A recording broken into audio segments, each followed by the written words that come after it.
오늘은 속죄제를 드릴지니라 라는 말씀을 통해 함께 하나님의 은혜의 말씀을 나누기로 합니다. 지난 시간에는 번제에 대한 말씀을 나누었습니다. 우리가 오늘은 속죄제를 나누는데요. 우리가 몇 가지 이 제사에 대한 것들을 우리가 띄워놓고 곧바로 속죄제로 왔는데, 번제나 소제나 화목제나 속죄제나 속건제, 이 모든 것들이 예수 그리스도를 말씀하고 있는 줄을 믿습니다. 예수 그리스도의 보혈의 은혜로 말미암아 우리가 구원과 구속을 얻게 되어지는 놀라운 역사를 이 5가지의 제사를 통해 우리 가운데 말씀해주고 있는 줄을 믿습니다. 예수님의 구원의 역사가 그토록 다채로운 것입니다. 예수 그리스도의 구원의 역사가 그토록 놀라운 것입니다. 그래서 한 가지 제사를 통해 우리 가운데 말씀할 수 없어서 하나님은 이 5가지 제사를 통해 예수 그리스도의 구원의 역사가 얼마나 위대하고 얼마나 풍성하고 얼마나 완벽하며 얼마나 충만한지에 대해서 우리 가운데 말씀해주고 있는 줄을 믿습니다. 오늘은 속죄주에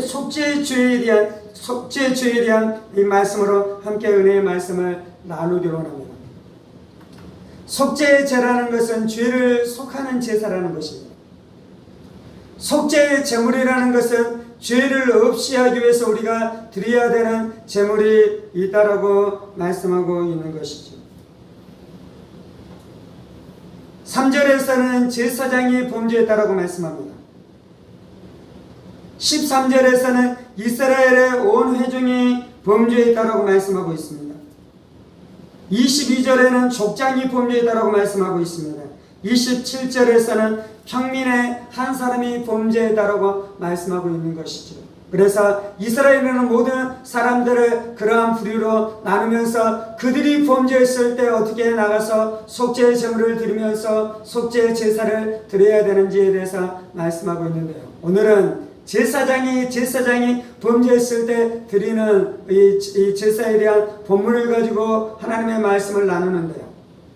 제사장이든지 온 이스라엘 백성들이든지 아니면 족장이든지 아니면 평민이든지 그 제사의 원리와 그것이 우리 가운데 말씀하는 영적인 원리는 동일한 줄 믿습니다. 그래서 제사장에게 말씀하는 이 말씀이 단지 제사장들에게만 말씀하는 것이 아니라 우리 모두를 향한 하나님의 말씀인 줄을 믿습니다. 그래서 오늘 우리는 이 말씀을 고찰함으로 하나님께서 우리 가운데 어떻게 속죄의 제물을 통해 속죄의 제물과 속죄의 제사를 통해 우리가 유익을 누릴 수 있는지에 대한 말씀을 함께 나누기로 합니다. 2절입니다. 이스라엘 자손에게 말하여 이르라. 누구든지 여호와의 계명 중 하나라도 그릇 범죄하였으되 만일 기름 부음 받은 제사장이 범죄하여 백성의 허물이 되었으면 그가 범한 죄로 말미암아 흠없는 숫송아지로 속죄 제물을 삼아 여호와께 드릴지니. 여기서 다루는 것은 누구든지 여호와의 계명 중 하나라도 그릇 범죄하였을 때 속죄의 제사를 드려야 된다고 말씀합니다. 그리고 3절에는 제사장이 범죄하였을 때 속죄의 제사를 드려야 된다고 말씀합니다. 13절입니다. 만일 이스라엘 회중이 여호와의 계명 중 하나라도 부지 중에 범하여 허물이 있으나 스스로 깨닫지 못하다가 그 범한 죄를 깨달으면 해좋은 숫송아지를 속죄제로 드릴지니 그것을 회막 앞으로 끌어다가 라고 말씀하고 있습니다. 여기서 어떤 죄를 지을 때 이 제사를 드려야 되냐면요, 하나님의 율법을 어겼을 때 이 제사를 드리는 것입니다. 그리고 13절의 말씀에 보자면 부지 중에 우리가 죄를 지었었을 때 이 제사를 드려야 되는 것이죠. 제가 청소년 때 대표 기도를 하시는 장로님이나 권사님의 대표 기도 중에 제 귀에 남아있는 기도 문구가 있어요. 그것은 무엇이냐면, 하나님 아버지, 우리가 부지 중에 지었었던 죄라도 하나님 용서해 주셔요 라고 기도하는 기도가 제 마음 안에 늘 있어요. 그분이 그런 기도를 드렸었던 것은 아마 이러한 의미가 있었을 것 같아요. 하나님, 내가 지었었던 이러이러한 죄가 있어요. 그래서 내가 이러이러한 죄를 회개하면서 주님 앞에 고백합니다. 이 죄를 용서해 주세요. 그렇게 자기가 아시고 자기가 깨달았었던 그런 모든 죄들에 대해서 주님 앞에 다 회개하는 기도를 드린 다음에 이 기도로 회개 기도가 충분했습니까? 충분하지 않는 것입니까? 그렇게 기도하시는 그분 안에는 이렇게 내가 회개 기도했어도 회개 기도가 충분하지 않다라고 생각한 것이에요. 왜냐하면 내가 부지중에 지었는데, 내가 그 죄를 지었었는데 내가 그 지은 죄를 깨닫지 못한 죄가 있을 수 있는 거잖아요. 그래서 그 죄가 나에게 계속 남아있으면 안 되고 그 죄책이 나에게 계속해서 남아있으면 안 되기 때문에 그분은 물론 대표 기도를 통해서 내가 그분의 기도를 엿들었지만 대표 기도뿐만 아니라 본인이 개인적인 기도 안에서도 이 기도를 했을 것 같아요. 이 기도를 드린 이유는 혹시 내가 깨닫지 못했었던 이 죄가 그대로 남아있으면 안 되기 때문에 회개 기도 말미에 무엇을 덧붙였었던 것입니까? 하나님, 내가 부지중에 지었었던 죄라도 예수의 피로 씻어주시고 나를 그 죄에서 용서해 주셔요 라고 기도하고 있는 줄을 믿습니다. 그것이 귀한 기도예요. 그것이 귀한 신앙이에요. 이 기도와 이 신앙 안에서는 우리 안에 무엇을 말씀하고 있는 것입니까? 때때로 우리는 회개 기도를 해요. 그리고 난 다음에 이제 우리는 어떠한 생각을 하는 것입니까? 아, 내가 지었어도 모든 죄들을 다 회개했고 예수의 피로 내가 정결함을 얻었으며 그래서 내가 주님 앞에 의로운 사람으로 거룩한 사람으로 설 수 있다라는 생각을 우리가 가질 수 있는 것이다. 물론 이 신칭의 진리가 준비한 줄 믿습니다. 예수의 보혈로 말미암아 우리가 죄사함 받았으며 하나님 보시기에 우리가 의롭다 칭함을 얻게 된 줄 믿습니다. 이것이 한편의 진리예요. 지금은 이제 이 신칭에 대한 진리를 나누는 것이 아니고 우리의 삶 안에 날마다 성결과 거룩을 향해서 나아가야 되는데 내가 깨닫는 죄들을 다 회개했다고 해서 내가 완전한 단계에 이른 것입니까? 그럴 수 없는 것이에요. 부지중에 지은 죄가 남아있을 수 있는 것이에요. 내가 죄를 지었지만 내 양심의 빛으로는 발견할 수 없는 죄가 있는 것이에요. 나는 거룩해진 것 같지만 하나님의 공의의 빛과 하나님의 거룩의 빛이 우리의 삶을 비추일 때 여전히 우리 안에 허물이 있을 수 있는 줄도 믿습니다. 그래서 우리가 이 말씀을 통해서 날마다 기억해야 되는 것은 내가 부지중에 지은 죄가 있을 수 있는 것을 기억하면서 날마다 내 자신을 낮추고 날마다 내 자신을 깨뜨리고 날마다 겸손함과 겸비한 가운데 살아가야 될 줄 믿습니다. 그래서 이제서는 우리 안에 이 말씀을 말씀하고 있는 것입니다. 이것이 이제 한편의 진리인데요. 또 한편의 진리가 있어요. 그것은 무엇이냐면 방금 전에 나눴었던 것은 내가 부지중에 지은 죄라도 하나님 용서해 주셔요 라는 기도가 귀했다라는 측면을 나눴어요. 그런데 이제 다른 측면도 존재해요. 그것은 무엇이냐면 속죄죄는 단지 내가 부지중에 지었었던 죄를 가지고 가서 하나님 앞에 가서 제사를 드리는 것이 아니에요. 13절과 14절에서 무엇을 말씀하냐면 부지중에 내가 그 죄를 지었는데 14절에 그 범한 죄가 깨달아지면 어떻게 하는 것입니까? 속죄제를 드리는 것이에요. 한편으로 우리가 부지중에 지었었던 죄라도 회개하십시다. 그것이 깨달아지지 않았을 때라도 하나님 내가 혹시 깨달아지지도 않는 죄까지라도 예수의 피로 나를 덮으시고 정결케 해주시는 은혜를 내가 사모합니다라고 나아가십시다. 그런데 우리가 또 사모해야 되는 것이 있는데 그것은 무엇이냐면 부지 중에 지었던 죄를 깨달아야겠습니까? 깨닫지 못해야겠습니까? 부지 중에 지은 죄를 깨달아야 되는 것입니다. 부지 중에 지은 죄를 깨닫지 못하면 나아가면 무슨 일이 일어나냐면 기도를 많이 하는 사람이 있어요. 날마다 기도하는 사람이 있어요. 내 것이 귀한 것이에요. 그런데 그렇게 기도를 많이 하는 사람이 날마다 내 마음 안에 상처를 주는 말을 하면서 살아가요. 그 사람은 죄를 지은 것입니까? 죄를 짓지 않는 것입니까? 죄를 지은 거예요. 그런데 그 사람이 만약에 하나님, 내가 부지 중에 지은 죄까지 예수님의 피로 씻어주시고 정결케 해주셔 라고 기도했다면 하나님이 그 죄를 씻어주시고 용서해 주실 수는 있어요. 그런데 그 사람의 인격 안에 변화가 나타납니까? 안 나타납니까? 그 영역 안에서는 변화가 나타나지 않는 것이에요. 내가 거칠게 말했던 것이 죄인 줄을 몰라요. 내가 행위로는 지었지 않았지만 내가 은밀하게 그 사람에 대한 시기심을 품었었던 것이 죄인 것을 몰라요. 속죄제는 무엇이냐면 그것이 죄인 것을 깨달을 때 하나님 앞에 나가서 속죄제를 드리는 거잖아요. 속죄제를 드리면 하나님께서 내 죄를 없애해 주십니다. 하나님께서 내 안에 사죄의 은총을 부어주십니다. 그런데 내가 그 예수의 피를 사모함으로 나아가서 그것들에 대해서 기도했었을 때 단지 그 죄만 사해지는 것이 아니고요, 거짓된 내 인격도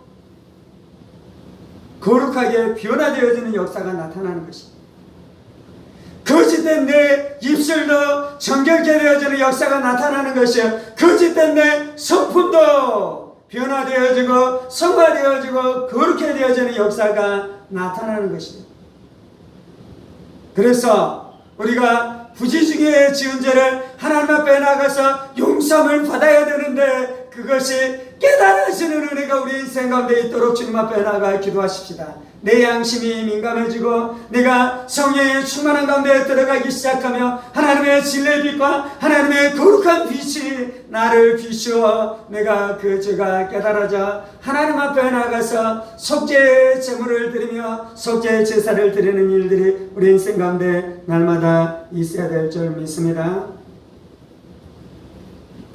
그렇게 죄가 깨달아지면 이제 죄를 지었었던 제사장이 어떻게 합니까? 제물을 가지고 나아가는 것이요. 물론 이제 뒤에 말씀에 보면 회중이 범죄했었을 때는 그 회중의 대표인 장로들이 그 제물을 가지고 나아가고요. 족장이 범죄했었을 때는 족장이 그 제물을 가지고 나아가고요. 그리고 평민이 범죄했었을 때는 평민이 그 제물을 가지고 나아가 어떻게 하는 것입니까? 지난 시간 번제에 대한 말씀에서 나눴었던 것처럼 그 예배자가 그 제물을 잡아서 죽이며 피를 흘리게 되어지는 역사가 나타나는 것이죠. 오늘은 그래서 번제에 대한 말씀에서 나눴었던 말씀을 반복해서 나누지는 않고요. 4절입니다. 그 숫송아지를 해망문 앞 여호와 앞으로 끌어다가 그 숫송아지의 머리에 안수하고 그것을 여호와 앞에서 잡을 것이요. 그 제물을 누구 앞에서 잡는다라고 말씀하고 있습니까? 여호와 앞에서 잡는다라고 말씀하고 있습니다. 그 말씀이 말씀 안에서 계속해서 반복돼요. 다윗이 밧세바를 범하고 우리아를 죽이는 죄를 지었습니다. 그것은 누구에 대한 죄였습니까? 밧세바에 대한 죄였어요. 그리고 우리아에 대한 죄였어요. 그래서 다윗이 하나님 앞에 고백하는 것은 내가 누구에게 범죄했다라고 말씀하고 있습니까? 하나님 아버지 앞에 여호와 앞에 범죄했다라고 고백하고 있는 것입니다.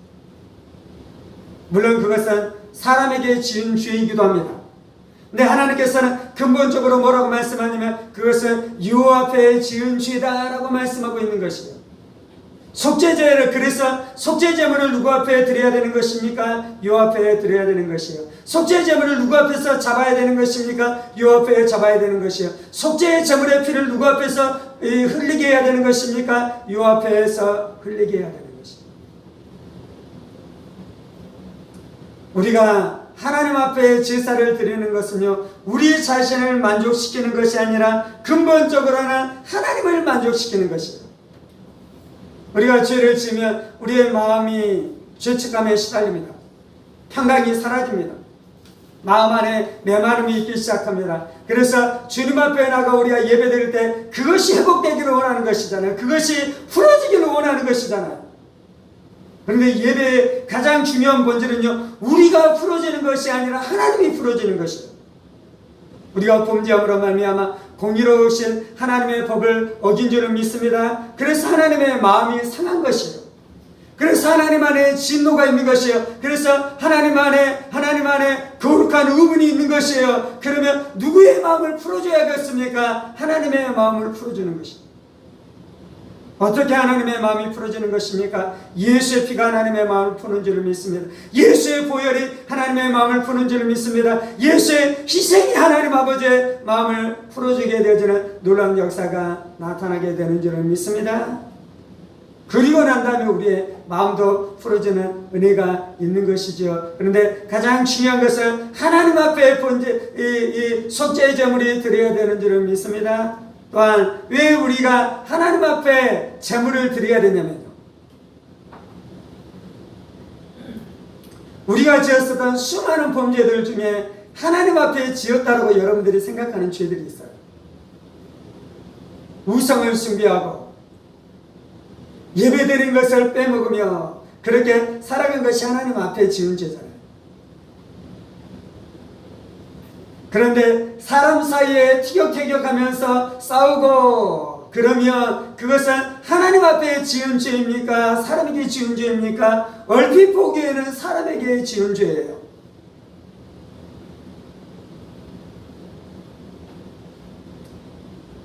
이 진리를 알게 되면 죄의 깊이가 몹시 깊어지고 죄의 범위가 무한정으로 확장됩니다.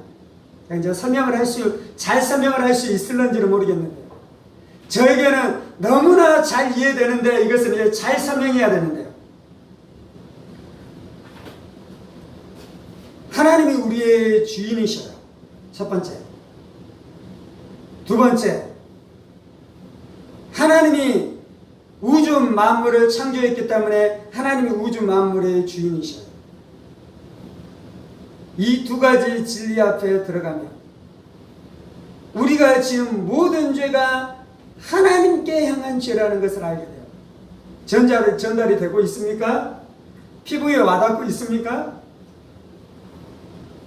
내가 가지고 있는 돈은 내 거잖아요. 그래서 내가 가지고 있는 돈은 내 마음대로 쓸 수 있잖아요.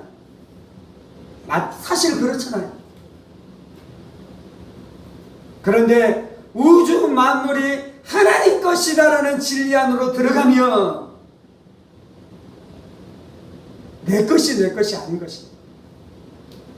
내 시간이 내 시간이 아닌 것이요. 내 재능이 내 재능이 아닌 것이에요. 그래서 우리가 지었었던 모든 죄는 결국은 하나님 앞에 지은 죄인 것이 분명한 줄을 믿습니다. 그래서 우리는 무엇을 알아야 되냐면요, 하나님이 내 인생의 주인이시고 하나님이 모든 만물의 소유이신 것을 알게 될 때 비로소 죄의 본질이 무엇인 줄 깨닫게 되는 줄을 믿습니다. 이 하나님이 누구신 줄 알게 되어지고 죄의 본질이 무엇인 줄 알게 되어질 때 우리는 누구 앞에 가서 속죄제물을 드려야 되겠습니까? 하나님 앞에 나가서 속죄제물을 드려야 하는 것이죠. 그렇게 죄를 범한 자가 하나님 앞에 나가 속죄의 제물을 드렸는데요. 첫 번째 속죄의 제물은 숫송아지고요. 이 숫송아지는 점도 없고 흠도 없고 완전하고 힘이 넘치는 우리 주 예수님을 말씀하고 계시는 줄을 믿습니다. 예수님은 늙어서 죽은 것이 아니에요. 예수님은 어쩔 수 없어서 죽은 것이 아니에요. 예수님은 원수들에 의해서 그렇게 어찌할 수 없어서 그렇게 죽은 것이 아니라 예수님은 자발적으로 자신의 뜻대로 자신의 의지를 좇아 자신의 힘과 자신의 활력이 가장 넘쳐나는 33세 그 나이에 우리를 위한 속죄제물로 죽으신 줄을 믿습니다. 그렇게 할 때 이제 무엇을 해야 되는 것입니까? 그 사람이 속죄제물에게 안수하고 그 속죄제물을 잡아서 주님 앞에 드리는데요. 5절에 보면 제사장이 이제 그 피를 받습니다. 오늘 좀 나누기를 원하는 것은 이제 6절부터 7절인데요. 제사장이 그 피를 받아서 속죄 제사에서 좀 특별한 것이 있어요. 어디에다가 뿌리게 되냐면 세 군데의 장소에 뿌리게 됩니다. 6절 7절입니다. 그 제사장이 5절부터입니다. 기름 부음 받은 제사장은 그 수송아지의 피를 가지고 회막에 들어가서 그 제사장이 손가락에 그 피를 찍어 여호와 곧 성소의 휘장 앞에 7번 뿌릴 것이며 제사장은 또 그 피를 여호와 곧 회막 안 향단 뿔에 바르고 그 송아지의 피 전부를 회막 문 앞 번제단 밑에 쏟을 것이며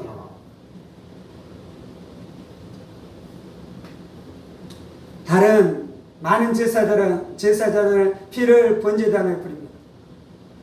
오늘 말씀 안에서는 이제 그 피를 그곳에 뿌리지 않고 어디에 뿌리게 되는 것입니까? 회막 안으로 들어갑니다. 첫 번째. 성소 안으로 들어갑니다. 그래서 첫 번째 뿌리는 것이, 첫 번째 바르는 것이 성소의 휘장에 7번 뿌리는 것입니다.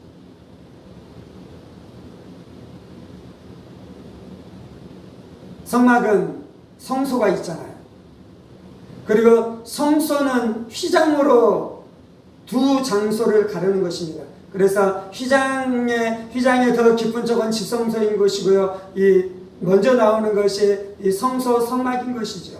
그런데 이제 어디에다가 그 피를 뿌린다라고 말씀하는 것입니까? 제사장이 그 피를 찍어 손가락에 그 피를 찍어 성소의 휘장에 7번 뿌린다라고 말씀하고 있습니다. 휘장은 무엇을 말씀하는 것입니까? 히브리서에서는 휘장이 예수님의 육체다라고 말씀하고 있습니다. 그런데 예수님께서 십자가에 못 박혀 죽으실 때 마태복음에 보면 예수님이 십자가에 못 박혀 죽으시는 그 시간대 무슨 일이 일어나는 것입니까? 이 성소 안에 있는 휘장이 둘로 쪼개져지는 역사가 나타나는 것이죠. 그래서 회막은 무엇을 이야기하냐면요, 인간이 죄를 지었기 때문에 하나님 아버지 앞에 나아갈 수 없는 것을 말씀하는 것입니다. 휘장이 찢어졌다라는 것은 무엇입니까? 예수님께서 십자가에서 드리는 그 제사를 통해 휘장이 찢어졌으며 그 찢어진 휘장을 통해 이제 무슨 일이 일어난다는 것입니까? 죄인들이 하나님 아버지 앞에 나아가는 길이 열렸다라는 것을 말씀하고 있는 것이죠. 속죄제는 예수님을 말씀합니다. 그래서 제사장이 손에 피를 묻혀서 7번 휘장에 뿌리는 것은 무엇을 말씀하냐면요, 예수님께서 십자가에 못 박혀 죽으시면서 피를 흘리심으로 말미암아 우리 안에 무엇을 해주냐면요, 하나님 앞에 나아갈 수 있는 길을 열어주었다라고 말씀하는 것이죠. 우리 안에 모든 죄를 사하시고 우리 안에 모든 정죄감들을 없애시고 우리 안에 모든 죄책감들을 없애시는 그 완전한 예수의 구속과 완전한 예수의 그 속량과 완전한 예수의 속죄를 통해 우리가 하나님 아버지 앞에 나아갈 수 있겠다라고 말씀하고 있는 줄을 믿습니다. 왜 7번 뿌리는 것입니까? 예수님의 속죄가 완전한 것입니다. 예수의 속죄가 완벽한 것입니다. 예수의 속죄가 풍성한 것입니다. 예수의 속죄 안에 모든 속죄를 이루기 때문에 7번 뿌렸다라고 말씀하고 있는 줄을 믿습니다. 그래서 우리는 살을 찢으신 예수님을 송축해야 될 줄 믿습니다. 자신의 피를 휘장에 7번 바르신 예수님을 노래해야 될 줄 믿습니다. 그 예수님을 송축하고 예수님을 노래하고 예수님을 날마다 선포해야 될 줄 믿습니다. 그렇게 한 다음에 제사장은 어떻게 하는 것입니까? 7절에 보면 제사장 그 피를 여호와 곧 회막 안 향단 불에 바르고, 두 번째 하는 것이 있어요. 휘장 앞에 보면 이제 무엇이 있냐면은 향단이 있어요. 향단. 그리고 그 향단에는 풀이 있는 것이죠. 향단은 무엇을 상징하는 것입니까? 기도를 상징하는 것입니다. 오늘 말씀에서 이제 먼저 이것은 누구의 기도를 상징하는 것입니까? 예수님의 기도를 상징하는 것입니다. 예수님은 우리를 위해서 기도하시는 줄을 믿습니다. 예수님은 우리를 위해서 중보하시는 줄을 믿습니다. 예수님은 하나님의 보좌 우편에 앉으셔서 지금도 우리를 위해서 중보하시고 지금도 우리를 위해서 기도하고 계시는 줄을 믿습니다. 향단은 그 예수님의 중보 기도를 상징하는데요.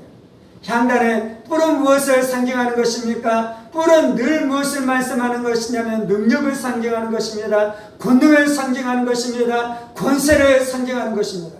예수님의 기도 안에 능력이 있는 것입니다. 예수님의 기도 안에 권세가 있는 것입니다. 예수님의 기도 안에 권능이 있는 것입니다. 예수님의 기도는 마귀를 이기는 것이에요. 귀신들을 깨트리는 것이요, 어둠을 깨트리는 것이요, 하늘의 문을 여는 것이요, 지옥의 문을 닫는 권세와 권능이 예수의 중보의 능력 안에 있는 줄을 믿습니다. 예수의 기도 안에는, 기도의 권능 안에는 우리 안에 축복의 은혜를 쏟아내어주는 줄을 믿습니다. 축복의 능력을 쏟아내어주는 줄을 믿습니다. 그리고 모든 저주들을 다 닫아버리고 꺾어버리는 것이 예수님의 중보의 권세 안에 있는 것이고요. 그 기도의 능력을 무엇이 상징하는 것입니까? 그 향단의 뿔이 상징하는 것인데요.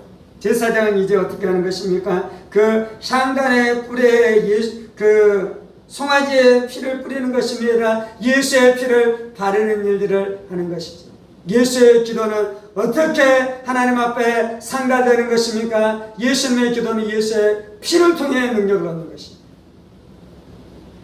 물론 하나님께서는 하나님의 아들이신 예수님의 기도를 들으십니다.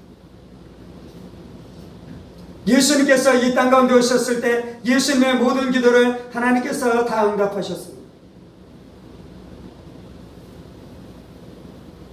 그런데 예수님께서 피로 드려야 되는 가장 중요하고 가장 강력한 기도가 있어요. 그것은 무엇이냐면 인간들의 속죄를 비는 기도예요. 인간들의 화목을 비는 기도예요. 인간들의 속량을 비는 기도예요. 그 기도는 어떻게 드릴 수밖에 없는 것입니까? 예수의 피로만 드려지는 것이에요. 예수의 피로만 연락되는 것이요, 예수의 피로 드릴 때만 하나님께서 그 기도를 들어주시는 줄을 믿습니다. 그래서 예수의 기도가 가장 큰 능력을 얻게 되는데요, 어떻게 드려지는 기도요? 예수의 피를 바르면서 드려지는 기도인 줄을 믿습니다. 우리가 죄사함을 받는 것은요, 단지 하나님의 아들이 드리는 기도가 아니고요, 그 하나님의 아들이 죽임당함으로 피를 흘림으로 말미암아 우리의 죄사함 속죄를 위해서 예수님께서 그렇게 이 제물로 주고 가신 줄을 믿습니다. 그렇게 예수님께서 기도의 향으로 올리면서, 중보의 향으로 주님께서 올리면서 그렇게 예수님께서 사역하시는 줄을 믿습니다. 세 번째 이제 어떻게 하는 것입니까? 그 제사장은 7절 하반절에 보면 그 송아지의 피 전부를 회막문 앞 번제단 밑에 쏟을 것이며, 성막 안에서, 성소 안에서 휘장과 향단에 피를 뿌리고 피를 발랐었던 제사장은 이제 성막 밖으로 나옵니다. 그리고 번제단 앞에 서는 것이죠. 그리고 이제 번제단에 어떻게 하는 것입니까? 번제단 밑에 남은 피 전체를 그곳에 쏟는 것입니다. 제물을 잡았었을 때 많은 피를 흘렸습니다. 근데 그것을 가장 먼저 어디에다 하는 것입니까? 휘장에다 바르고, 그리고 향단에 바르고. 그런데 그렇게 하고 난 다음에 피가 적게 남았겠습니까? 많이 남았겠습니까? 많이 남은 것이죠. 피를 손으로 7번 뿌리고 향단에 바르는 것을 통해서는 아주 소수의 피만 사용되었어요. 그리고 남은 다량의 피, 대량의 피를 어떻게 하는 것입니까? 번제단에 쏟는 것입니다. 사실 우리가 이제 번제에 대한 말씀을 나눴잖아요.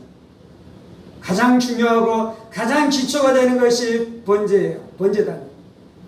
그래서 구원하는 이 피를 다 쏟았다는 것은 무엇이냐면 예수님의 구속을 이야기하는 것이, 예수님의 구원을 이야기하는 것이, 예수의 십자가로 말미암아 우리 가운데 이루어졌었던 구원과 구속에 대한 말씀을 말씀하면서 우리는 어디에 서 있어야 되는 것입니까? 날마다 예수의 십자가 위에 서 있어야 된다고 말씀하고 있는 줄을 믿습니다.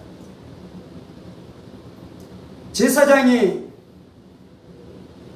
사역을 할 때는 무슨 순서로 하냐면요, 번제단에서 시작해서 성수 안으로 들어가고, 물론 이제 지성소로 들어가는 것은 대속죄일 그때만 들어가는 것이긴 하지만요, 그리고 대제사장만 들어가는 거긴 하지만요, 휘장을 지나서 지성소로 들어가는 것이 순서였어요. 이제 오늘 말씀에서 피를 뿌리는 순서는 어떻게 되냐면 그 순서의 역순으로 이루어져요. 휘장에서 시작해서 그리고 향단을 지나서 다시금 번제단으로 나오는 것이. 어떤 목사님 이것을 어떻게 해설을 했냐면요, 우리 인생 가운데 가장 무너지는 것이 휘장이다 라고 해설을 하더라고요. 그리고 다음에 무너지는 것이 향단이다. 그리고 다음에 무너지는 것이 번제단이다. 물론 이제 그것은 해설이기 때문에 영적으로는 유익하지만 그것이 반드시 분명한 진리인지는 모르겠지만 의미는 있더라고요. 예전에 유명한 피아니스트가 이런 이야기를 했다고 하더라고요.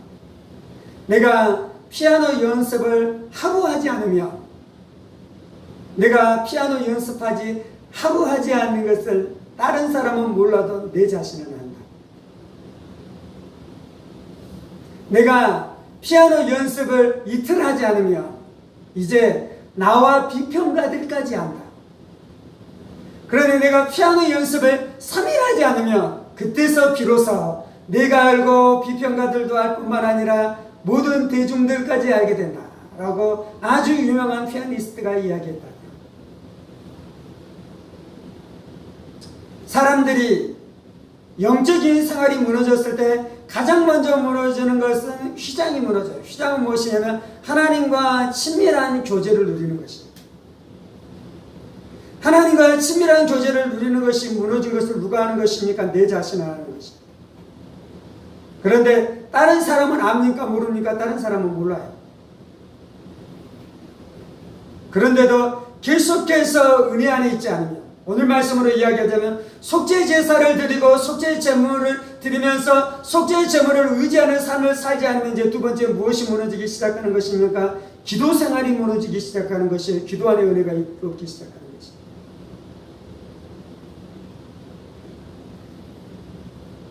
그리고 이제 그것이 무너진 다음에 계속해서 지나가다면 무엇이 무너지는 것입니까? 번제단이 무너지기 시작하는 것입니다. 하나님과 임재가 무너진 채 우리는 대표 기도할 수 있습니다.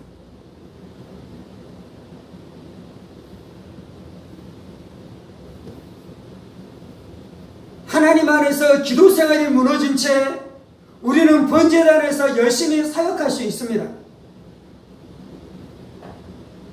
그것을 사람들이 압니까? 모릅니까? 사람들이 몰라요.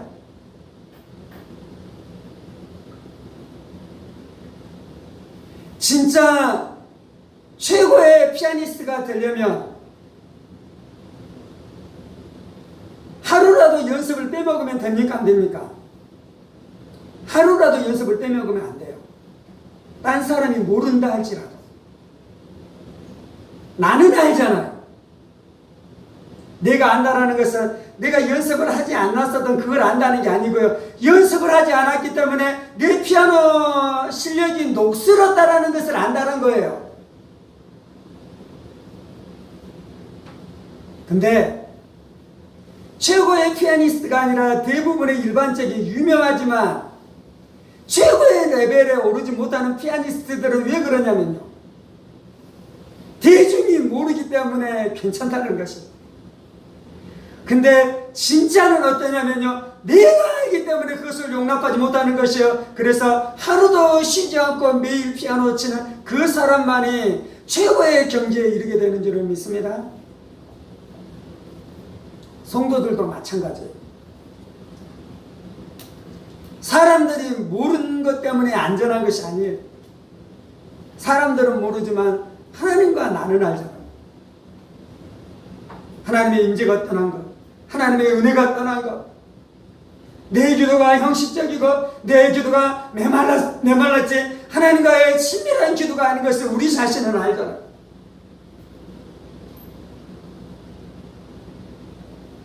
물론 어떤 분은 그런 이야기도 하더라고요. 제가 오래간만에 예수전도단에서 같이 사역했었던 분을 만났어요. 근데 그분이 그런 이야기를 하더라고요. 우리 때 이제 리더가 있어, 어떤 리더.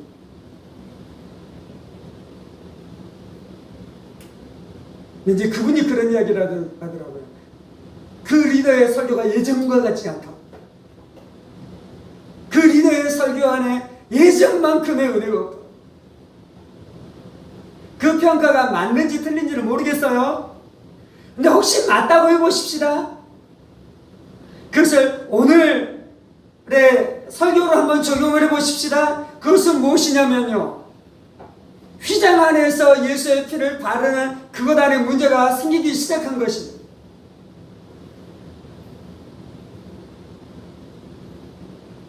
향단의 뿔 안에 예수의 피를 바르는 그 은혜 안에 머무른 것 안에서 문제가 생기기 시작한 것이에요.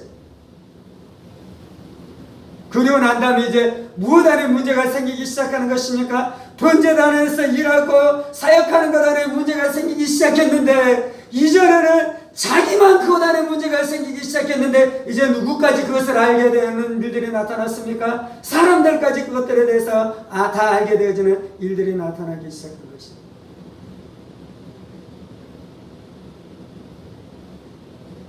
우리가 날마다 성소 휘장 안에 가서 예수의 피를 7번 뿌리는 사역들을 날마다 해야 될 줄 믿습니다. 그리고 예수의 그 피 뿌리는 사역으로 말미암아 그것이 예수님이 우리 안에 사역하심으로 말미암아 우리 안에 그 은혜가 나타나기 시작해야 될 줄 믿습니다. 하나님을 친밀하게 살아가는 것이 휘장이 열렸다는 것입니다. 하나님의 은혜를 친밀하게 경험하는 것이요, 하나님과 막힘없이, 하나님과 막히지 않고 그렇게 하나님의 은혜 가운데 살아가기 시작하는 것입니다.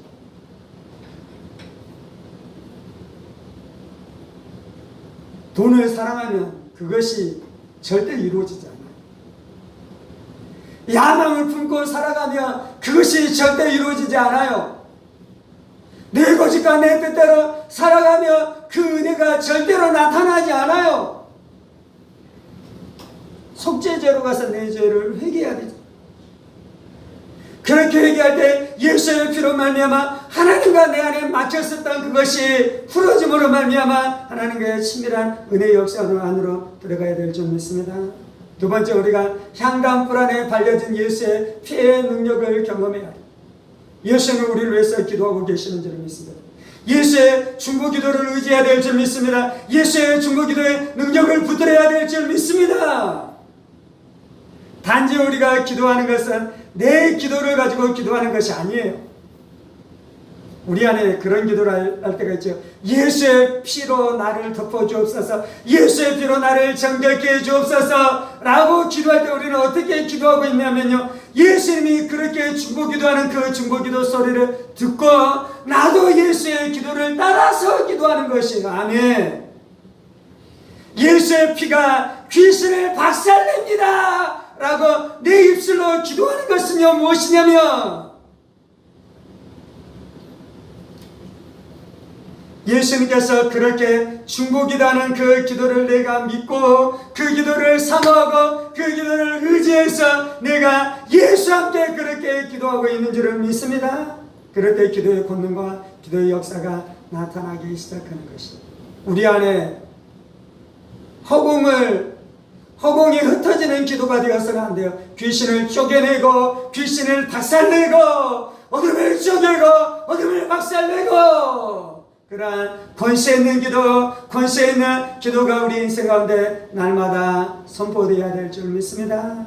그리고 번제단에 쏟아진 예수의 피는 무엇을 이야기하는 것입니까? 이것이 예수님의 구원의 기초인 것이에요. 예수님의 구속의 기초인 것이에요. 우리는 예수의 피로 말미암아 죄사함 받은 줄 믿습니다. 우리는 예수의 피로 말미암아 지옥에서 건짐을 얻게 된 줄 믿습니다. 우리는 예수의 피로 말미암아 하나님의 자녀가 됐으며 하나님의 아들들이 된 줄 믿습니다. 우리 예수의 피로 말미암아 이신칭의 은혜를 얻게 된 줄 믿습니다. 우리 예수의 피로 말미암아 성화의 은혜와 성화의 은총 가운데 살아가게 된 줄 믿습니다.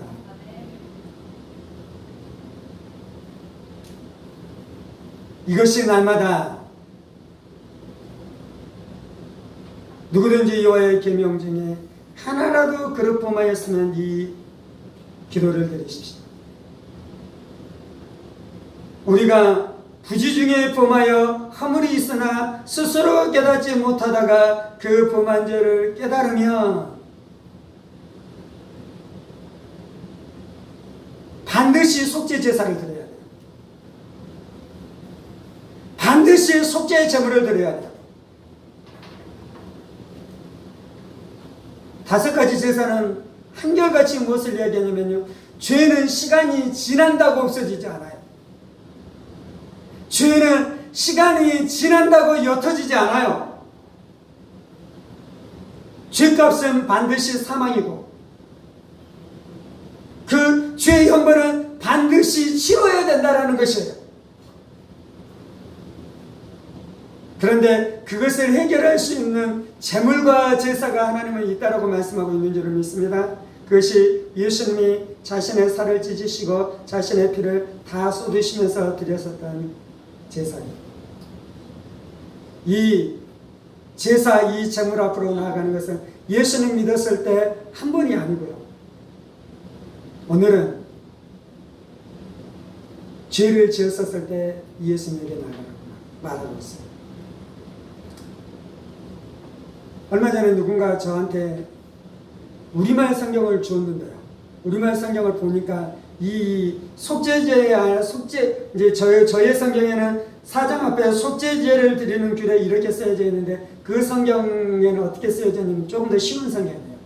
죄를 없애는 제사를 드리는 법 이렇게 되어져 있대요.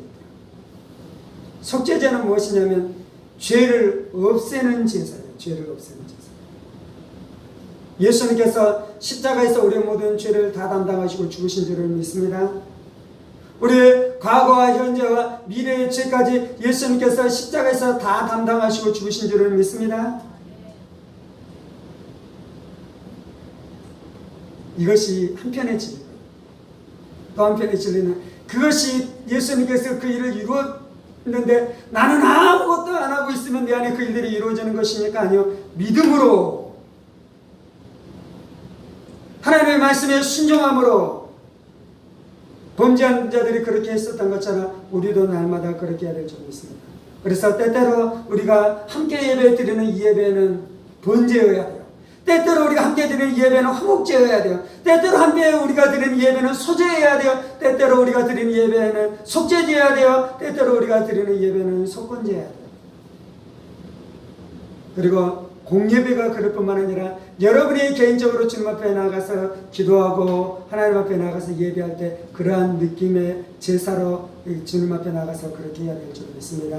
그래야지 거룩해져요. 그래야지 성결해져요. 그래야지 하나님과 우리 안에 막힘이 없어요. 그래야지 기도 안에 우리의 기도 안에 권능이 나타나기 시작해요. 그래야지 예수의 십자가의 구원의 능력의 그 기초와 기반 가운데서 살아가는 삶을 살아가게 될 줄 믿습니다.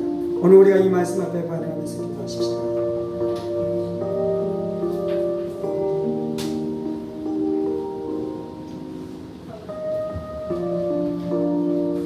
예수님께서 십자가의 영단번으로 제사를 드리신 줄 믿습니다. 구약의 사람들은 죄를 지을 때마다 제물을 가지고 왔지만 구약의 사람들은 지었었던 죄가 깨달아질 때마다 속죄제를 드렸지만 예수님께서는 영단번에 한 번에 자신의 몸을 속죄 제물로 드렸기 때문에 더 이상 예수님께서는 또 다른 제사를 드릴 필요가 없는 줄 믿습니다. 이 예수님의 제사는 완전하고 완벽하고 더 이상 드릴 필요가 없는 제사인 것을 우리 가운데 드러내지만, 그럴지라도 그렇다고 해서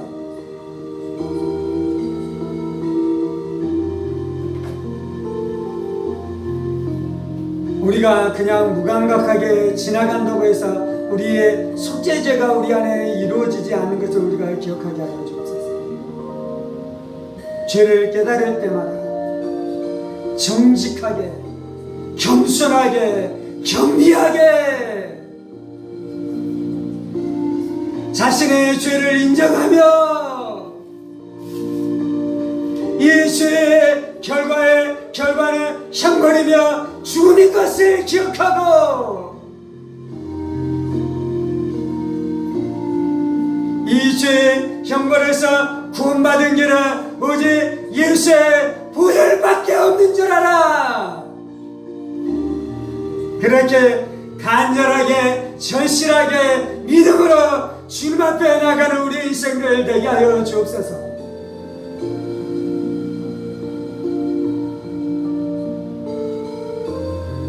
신약의 백성들이 구약의 백성들보다 더 간절하게 기도해야 될 줄 믿습니다.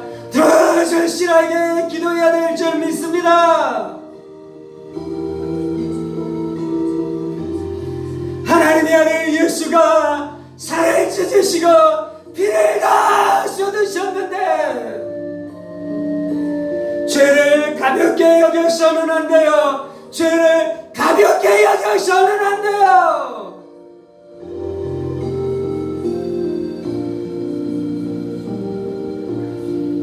황소의 제물을 바치지 않고 단지 2000년 전 예수님이 갈보리 십자가에서 흘렸었던 그 피를 의지하고 나가서 예배드린다고 해서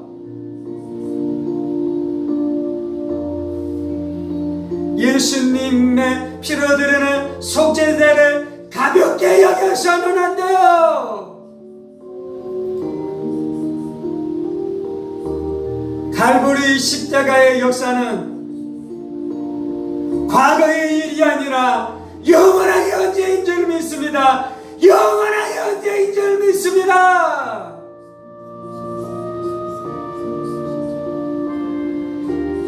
갈보리 십자가에서 죽임당하신 예수는 단지 2000년 전에 일어났었던 먼 과거의 이야기가 아니라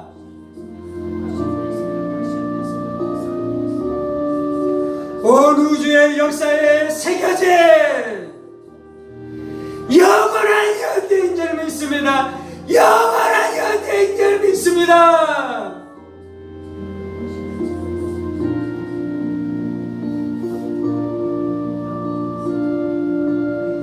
주여, 우리가 예수의 피를 의지하는 것이 구약의 백성들이 황소의 피를 의지했었던 것보다 맹숭맹숭해서는 안 돼요. 주여, 진짜로 우리가 예수의 보혈 안에 머물게 하여 주옵소서. 진짜로 우리가 갈보리 십자가 안에 날마다 머물게 하여 주옵소서.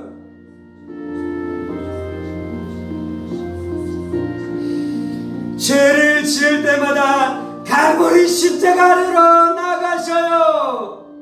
죄가 깨달아질 때마다 갈보리 예수 십자가 아래 머무르셔요. 예수님이 나의 속죄 제물이십니다. 예수님이 나의 속죄 제물이십니다. 부지중에 지은 죄가 작은 죄가 아닙니다. 내 생각으로 지은 죄가 작은 죄가 아닙니다. 사람들에게 툴툴거렸었던 죄가 작은 죄가 아닙니다. 주님,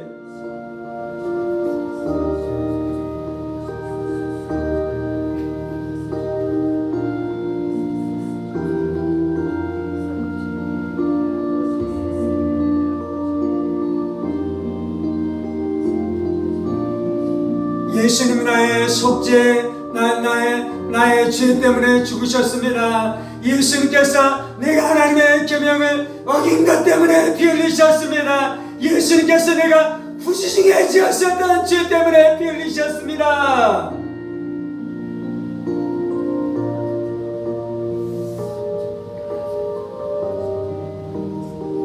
예수의 피가 휘장에 발라졌습니다. 예수의 피가 휘장에 발라졌습니다. 예수의 찢긴 살이 휘장을 열었습니다. 주님,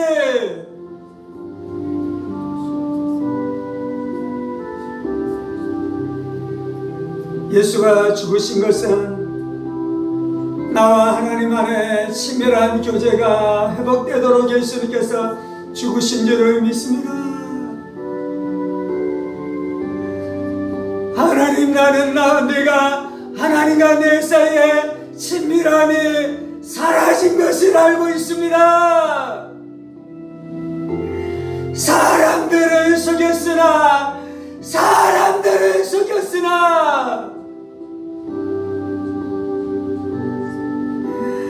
하나님을 속일 수 없습니다. 내 자신도 속일 수 없습니다. 주님,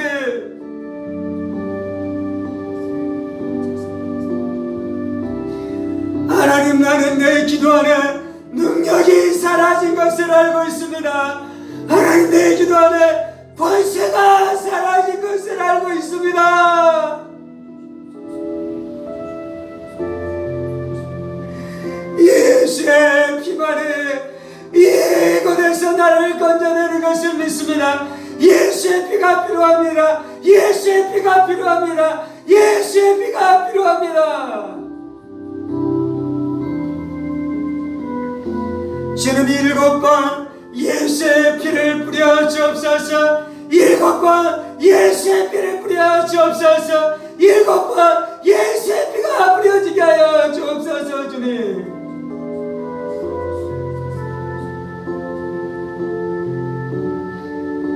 하나님만 사모합니다. 하나님만 사랑합니다.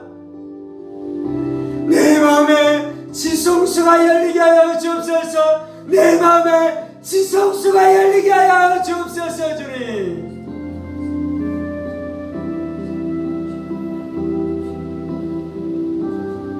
작은 죄, 은밀한 죄를 그냥 넘기지 않게 하여 주옵소서.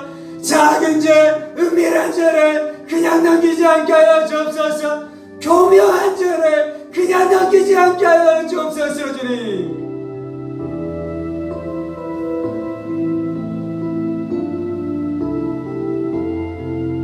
하나님, 사랑하지 않는 것이 죄입니다. 사랑하지 않는 것이 죄입니다. 사랑하지 않는 것이 죄입니다. 사랑하지 않았었던 죄를 얘기합니다. 사랑하지 않았었던 죄를 얘기합니다. 내가 사랑할 만한 사람만 사랑하고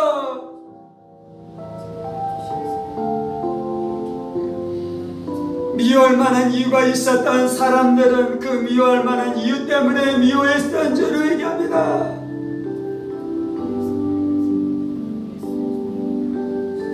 그 사람이 미워할 만한 충분한 이유가 있어요. 미워할 만한 충분한 이유가 있어요. 그래서 충분하게 미워할 만하기 때문에 나는 미워하며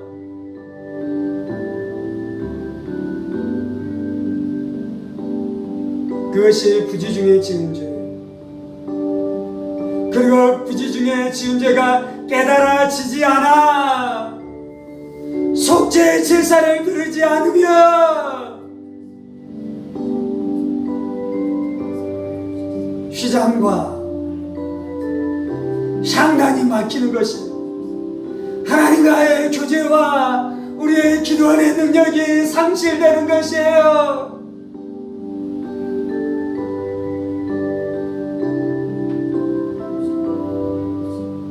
아버지, 이 작은 죄와 싸워가게 하여 주옵소서. 이 은밀한 죄와 싸워가게 하여 주옵소서. 누구도 눈치채지 못했지만 네가 알고 있는 이 은밀한 죄와 싸워가게 하여 주옵소서. 그것이 하나님과의 교제를 회복하는 유일한 길입니다. 그것이 기도의 권능을 회복하는 유일한 길입니다.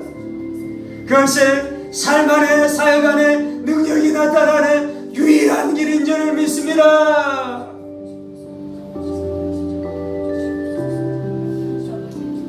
예수님이 속죄의 제물로 그렇게 피 흘리셨는데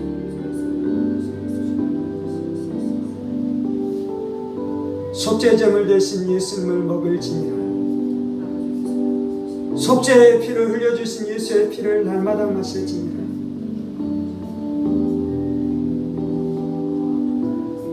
그래서 휘장을 지나 하나님과 친밀한 교제를 누리고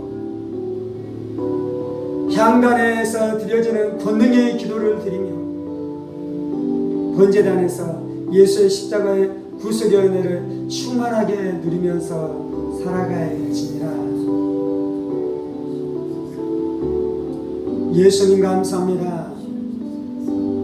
예수님 감사합니다. 예수님의 구원을 하나도 남기지 않고 풍성하게 누리게 하여 주옵소서. 5가지 제사에 나타난 예수의 구원을 다양하게 다면적으로 모든 방면에서 충분하게 충만하게 완전하게 누리게 하여 주옵소서. 예수님을 송축합니다. 예수님을 송축합니다. 예수님을 송축합니다. 예수님을 송축합니다. 이 모든 말씀 살아계신 우리 주 예수 그리스도의 이름으로 기도합니다. 아멘. 이제는 우리 주 예수 그리스도의 은혜와 하나님 아버지의 지극히 크신 사랑하심과 성령의 감동, 감화, 교통 충만하심이 속죄의 제물 대신 예수님을 날마다 붙들며 그 속죄의 풍성한 가운데 살아가기로 하는 사랑하는 성도들과 그의 가정 권속들과 하늘문교회와 조국교회와 이 나라의 민족과 사랑하는 북한 동포들과 세계 열방 가운데 복음을 선포하시는 사랑하는 선교사님들 가운데 이제부터 영원까지 함께 하시기를 간절히 축원하옵나이다. 아멘. 아멘. 아멘.